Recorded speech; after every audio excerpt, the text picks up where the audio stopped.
ஒரு முறை பார்த்தால் போதாது, பல முறை பார்க்க பார்க்க அது புதுமையாகவே காட்சியளிப்பது சிறப்பு. இத்தனை சிறப்புகளை கொண்ட இந்த ஈஃபில் டவரை பற்றிய வரலாற்றை நாங்கள் அறியாமல் விடலாமா?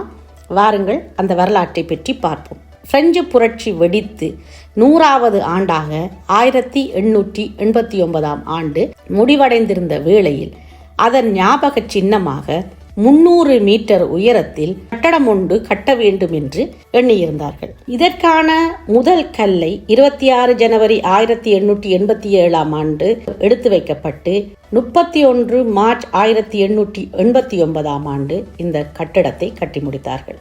இது கட்டடம் என்று சொன்னால் சீமெந்தை கொண்டு கற்களை கொண்டு கட்டிய கட்டடம் அல்ல, வெறும் இரும்பு கம்பிகளால் மட்டுமே கட்டப்பட்ட கட்டடம். இரும்பு கம்பிகள் என்றவுடன் வளைந்து கொடுக்கும் கம்பிகள் என்று எண்ணிவிடக் கூடாது. அந்த இரும்பு கம்பிகளே பெரும் பாறைகளை கொண்டது போல்